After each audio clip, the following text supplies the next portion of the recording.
तुमने कैसे कह दिया कि ले नहीं पाओगे? तुम रेट ये बताओ, रेट टू रेट बताने का क्या अधिकार कहाँ से आपको?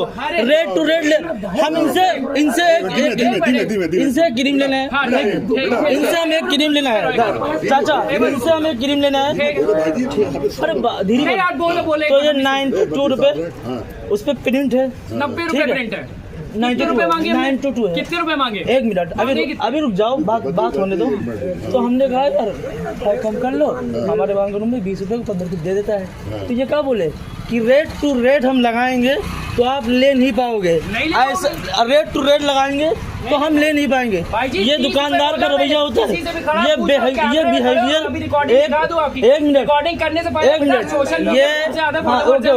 ओके ये बिहेवियर किसी एक दुकानदार का या एक शरीफ इंसान का होता है क्या?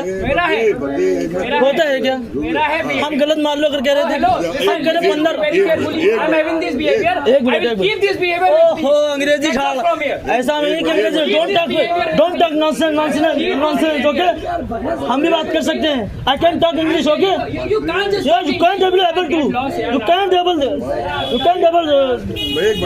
बिजनेस। आपने सुन ली, उसे भी तो बोलना।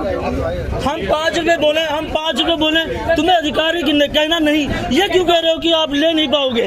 ये क्यों कह रहे हो आप ले नहीं पाओगे? ये कौन सा बिहेवियर तुम्हारा हुआ? एक बार पहले भी अकड़ चुका है ये एक बार पहले भी अकड़ चुका है हमसे। कुमार मेडिकल स्टोर अंग्रेजी उन्नाव, ये देखिए इस तरह धांधली चलती है यहाँ, ऐसे चलती है। बता रहे ले नहीं पा। अरे आप ये बोलो, हम बोले 5 रुपए, आप बोलो ले नहीं पा, नहीं लो। आप ये कह रहे हैं कि ले नहीं पाओगे, पहले भी अकड़ चुका है ये। इसके पास आए लेने के लिए, ये बोला कि तुम यहाँ ना आगे जाओ, हम नहीं दे पाएंगे, हम जा रहे काम से। ऐसे बोलता है ये, ऐसे बोलता है ये, ऐसे बोलना चाहिए। ले नहीं पाओगे, ये कौन सी बात है? ये गुरूर वाली बात है कि नहीं?